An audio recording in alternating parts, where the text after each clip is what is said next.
precej dolgi in tudi naporni poti se je pravo veselje spet vrniti v domovino. Marsikaj je bilo doseženega in tudi izkazalo se je, da obstajajo številne priložnosti za Slovenijo. Hkrati pa se je tudi v Sloveniji v tem času precej zgodilo. Bile so državnozborske volitve, ravno danes se je konstituiral državni zbor in seveda si v Vseslovenskem združenju malih delničarjev obetamo, da se bodo priložnosti, ki so se pokazale v tujini, recimo v Braziliji, v prihodnjih letih sigurno eni najpomembnejših ekonomij v globalnem svetovnem merilu in pa spričo dogodkov, ki so pretresali svet, svetovno, globalno okolje, pa tudi slovensko v zadnjem času, menim in govorim predvsem o finančni, ekonomski krizi, da so se tiste priložnosti, ki so se pokazale na tej poti, seveda tudi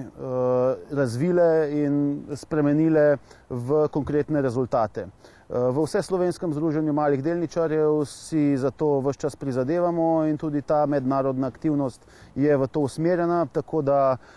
smo prepričani, da se bodo rezultati pokazali, kolikor se niso v kratkem in v prihodnosti. Navezali so bili številni mednarodni stiki s pomembnimi uglednimi gospodarstveniki in institucijami, tako da iz tega naslova gre seveda za boljše pogoje, možnosti in potenciale ne samo za Vseslovensko združenje malih delničarjev, delničarje, investitorje v Sloveniji, pač pa tudi za vse gospodarske subjekte, tako v domovini kot v regiji. S tem seveda si obetamo tudi, glede na spremembe, ki so se v tem času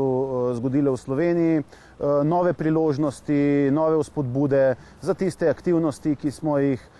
izvajali že v preteklih letih in ki jih zelo smelo, ambiciozno načrtujemo tudi v prihodnje. O tem priča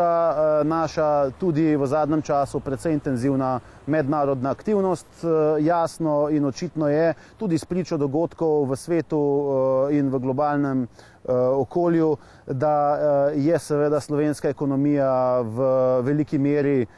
odvisna in del globalne ekonomije, zato so mednarodni stiki, povezovanje s sorodnimi institucijami, z institucijami, ki lahko pomenijo vzpodbude našim delničarjem, investitorjem in pa slovenskim gospodarskim subjektom, našim institucijam, seveda tisto, za kar si, kot kaže Vseslovensko združenje malih delničarjev, prizadeva uspešneje kot nekatere institucije, ki so sicer temu namenjene. To smo izpričali tudi že glede na zaupanje, ki ga uživamo v mednarodnih združenjih, katerih člani smo. Tako da s tem v zvezi seveda lahko napovem, da se v prihodnje obeta še marsikatero pomembno srečanje, pa tudi presenečenje v Sloveniji, ki bo vsekakor pomembno in zelo opaženo tudi v globalnem svetovnem merilu.